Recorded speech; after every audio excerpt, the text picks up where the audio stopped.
وَلَقَدْ يَسَّرْنَا الْقُرْآنَ لِلذِّكْرِ فَهَلْ مِن مُّدَّكِرٍ۔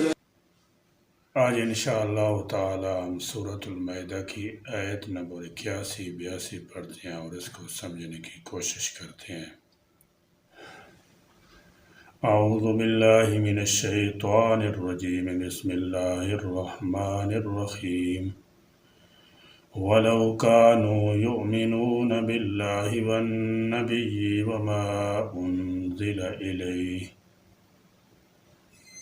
وَلَوْ كَانُوا يُؤْمِنُونَ بِاللَّهِ وَالنَّبِيِّ وَمَا أُنزِلَ إِلَيْهِ مَا اتَّخَذُوهُمْ أَوْلِيَاءَ وَلَكِنَّ كَثِيرًا مِّنْهُمْ فَاسِقُونَ۔ وَلَوْ اور اگر كَانُوا يُؤْمِنُونَ وہ ایمان رکھتے باللہ اللہ پر، والنبی اور نبی پر، وما اور اس پر جو انزل نازل کیا گیا الیہ اس کی طرف، مَتَّخَذُوهُمْ تو وہ نہ بناتے کفار کو اولیاء دوست۔ اس کا مطلب یہ ہے کہ جس شخص کے اندر صحیح معنوں میں ایمان ہوگا وہ کافروں سے کبھی دوستی نہیں کرے گا۔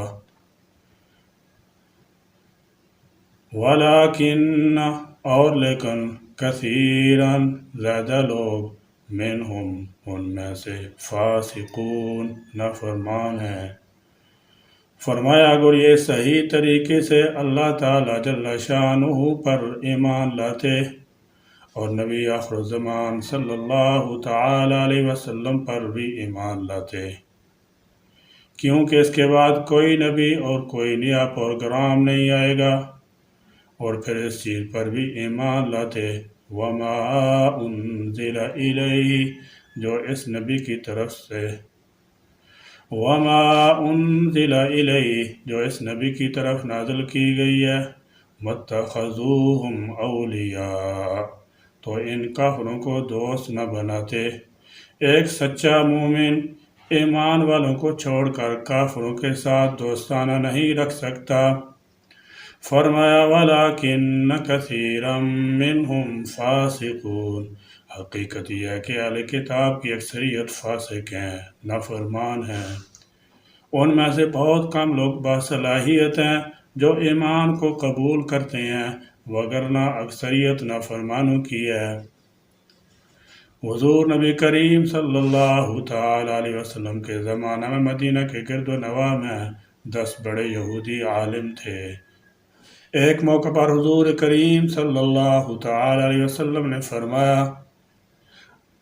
کہ اگر یہ آدمی ایمان لے آئیں تو دنیا میں کوئی یہودی باقی نہ رہے، مگر ان میں سے صرف عبداللہ بن سلام رضی اللہ تعالی عنہ ایمان کی دولت سے مشرف ہوئے، باقی سب باطل دین پاری مرے۔ اس لیے فرمایا کہ ان میں بہت کم لوگ ہیں جنہوں نے ایمان قبول کیا۔ ان میں عدی بن حاتم تئی اور تمیم داری رضی اللہ تعالی عنہ وغیرہ بھی ہیں، جن کو اللہ تعالی جل شانہ نے توفیق بخشی اور وہ ایمان سے مشرف ہوئے۔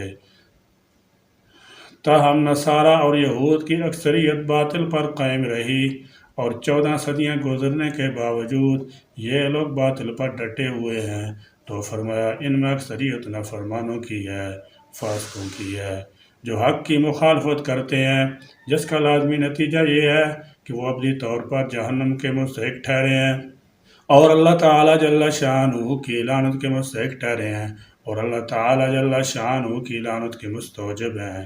یہود و نصارہ کا تذکرہ کر کے اللہ تعالی جل شانہ نے اہل ایمان کو بھی یہ بات سمجھا دی ہے کہ اگر تم میں بھی اہل کتاب والی برائیاں پائی گئیں تو تم بھی اس طرح معتوب ملعون ٹھہرو گے جس طرح اہل کتاب اس لعنت میں گرفتار ہوئے ہیں۔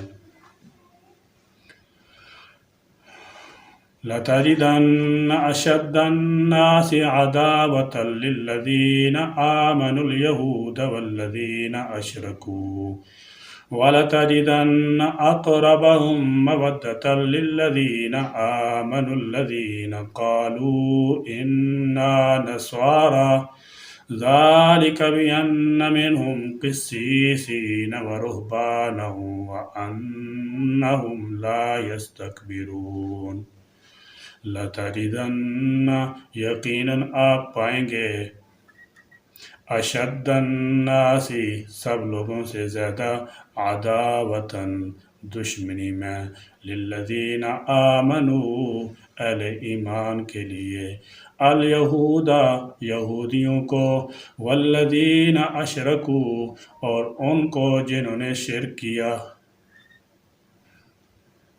مفسر قرآن حضرت عبداللہ بن عباس رضی اللہ تعالی عنہما آپ کے شاگرد حضرت سعید بن جبیر اور حضرت قتادہ وغیرہ ہم رضی اللہ تعالی عنہ فرماتے ہیں کہ ان آیات میں اللہ تعالی جل شانہ نے تمام عیسائیوں کی مدح نہیں فرمائی، بلکہ یہاں ایک خاص گروہ کی طرف اشارہ کر کے ان کی تعریف کی گئی ہے۔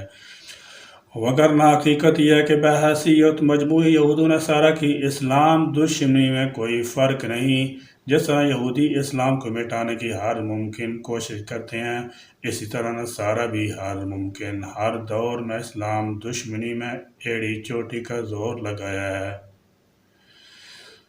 چنانچہ یہود کی عداوت کے متعلق ارشاد ہوتا ہے لَتَجِدَنَّ أَشَدَّ النَّاسِ عَدَاوَةً لِّلَّذِينَ آمَنُوا الْيَهُودَ مومنوں کے حق میں شدید ترین عداوت رکھنے والے، شدید ترین دشمنی رکھنے والے تم یہود کو پاؤ گے۔ ان کی اسلام دشمنی کا حال تاریخ میں محفوظ ہے۔ وَلَتَجِدَنَّ اور یقیناً آپ پائیں گے اقربہم قریب ترین ان سب سے زیادہ مودتاً دوستی میں۔ اس سے مراد وہ یہود مشرکین ہیں جن سے رسول اللہ صلی اللہ تعالی علیہ وسلم اور آپ صلی اللہ علیہ وسلم کے رفقا دو چار تھے۔ اگر کبھی یہودیوں یا مشرکوں کا کوئی گروہ اپنا رویہ بدل لے تو یہ اس ارشاد خداوندی کے خلاف نہیں۔ اسی طرح اس عہد کے عیسائیوں کے بارے میں کہا گیا ہے کہ وہ نسبتاً مسلمانوں سے قریب ہیں، اور اس کی وجہ یہ ہے کہ ان میں علماء اور تارک دنیا درویش موجود ہیں، اور وہ گمراہ ہونے کے باوجود اس اخلاقی خوبی سے متصف ہیں کہ تکبر نہیں کرتے، جیسے کہ شاہ ابوش نجاشی اور نجران کے عیسائیوں کے وفد کا رویہ تھا۔ چنانچہ بعض روایات کے مطابق انہی کی بابت یہ آیات نازل ہوئی ہیں۔ موجودہ دور میں عیسائیوں میں نہ مذہب کے حقیقی علماء ہیں، نہ تارک دنیا درویش مشائخ ہیں، اور نہ ان میں تواضع ہے، اس لیے مسلمانوں سے بغض و عداوت رکھنے میں وہ بھی یہود مشرکین سے پیچھے نہیں ہیں۔ غرض کہ اس آیت میں یہود و مشرکین اور نصارہ کا جو مزاج بتایا گیا ہے وہ عہد نبوی کے لحاظ سے ہے، ہمیشہ کے لیے نہیں ہے۔ للذین آمنوا ان کے لیے جو ایمان لائے، الذین قالوا ان کو جنہوں نے کہا، انا بے شک ہم نصارہ عیسائی ہیں، ذالک یہ بأن اس لیے کہ بے شک منہم کچھ ان میں سے قسیسین عالم ہیں، ورہبانا اور کچھ زاہد ہیں۔ رہبان ان سے مراد نیک عبادت گزار اور گوشہ نشین لوگ، اور قسیسین سے مراد علماء خطبہ ہیں۔ یعنی ان عیسائیوں میں علم و تواضع ہے، اس لیے ان میں یہودیوں کی طرح وجود و استکبار نہیں ہے، یعنی جان بوجھ کر یا دیدہ و دانستہ حق سے انکار کرنا۔ علاوہ عظیم دین مسیح میں نرمی اور عفو درگزر کی تعلیم کو امتیازی حیثیت حاصل ہے، حتیٰ کہ ان کی کتابوں میں لکھا ہے کہ کوئی تمہارے دائیں رخسار پر مارے تو بائیں رخسار بھی اس کو پیش کر دو، یعنی لڑو مت۔ ان وجود سے یہ مسلمانوں کے بنسبت یہودیوں کے زیادہ قریب ہیں۔ عیسائیوں کا یہ وصف یہودیوں کے مقابلے میں، تاہم جہاں تک اسلام دشمنی کا تعلق ہے، کم و بیش کے کچھ فرق کے ساتھ اسلام کے خلاف یہ عناد عیسائیوں میں بھی موجود ہے، جیسا کہ صلیب و حلال کی صدیوں پر محیط مارکہ رائی سے واضح ہے، اور جس کا سلسلہ تاحال جاری ہے۔ اور اب تو اسلام کے خلاف یہودی اور عیسائی دونوں ہی مل کر سرگرم عمل ہیں، اس لیے قرآن نے دونوں سے ہی دوستی کرنے سے منع فرمایا ہے۔ وَأَنَّهُمْ اور بے شک وہ لا يَسْتَكْبِرُونَ تکبر نہیں کرتے۔ یہاں بھی جن لوگوں کی تعریف بیان کی گئی ہے وہ باصلاحیت، متوازن، سادہ لباس اور عاجزی والے لوگ تھے۔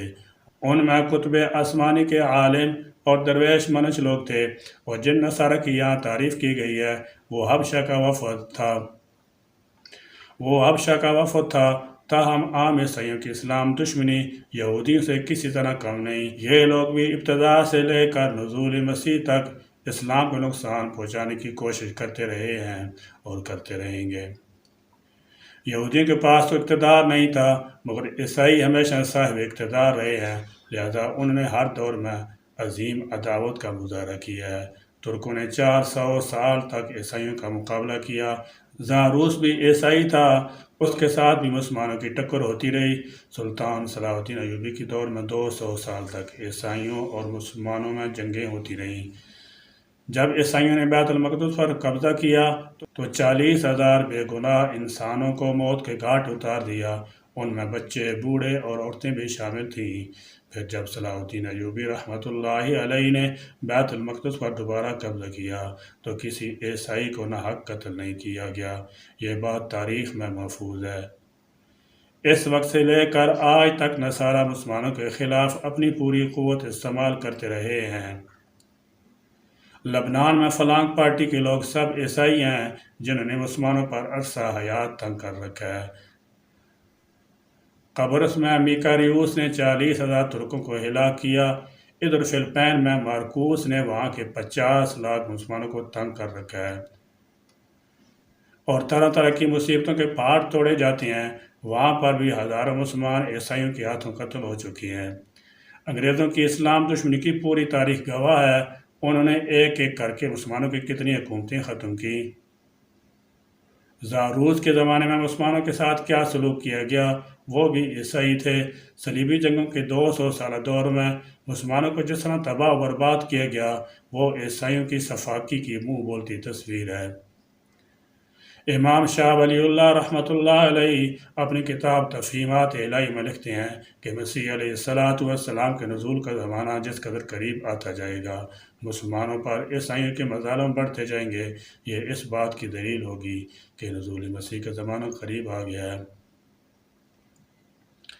پھر جب آپ تشریف لے آئیں گے تو نہ کوئی یہودی باقی رہے گا اور نہ عیسائی، ہر طرف اسلام ہی کا کلمہ بلند ہوگا۔ بعض انگریز پرست مسلمان بھی کہتے ہیں کہ انگریزوں کا دامن صاف ہے، حالانکہ یہ قوم مسلمانوں کی عظیم ترین دشمن ہے۔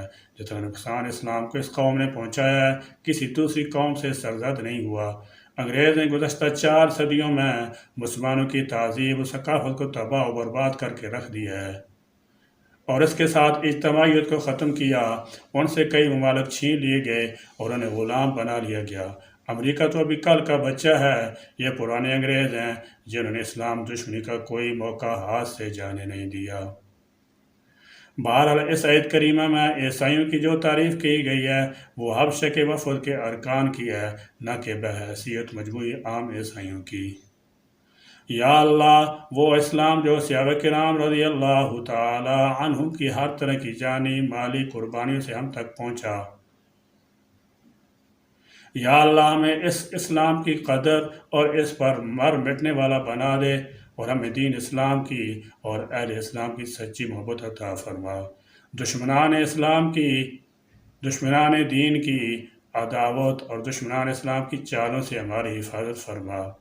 ربنا تقبل منا انك انت السميع العليم وتب علينا انك انت التواب الرحيم واخر دعوانا ان الحمد لله رب العالمين۔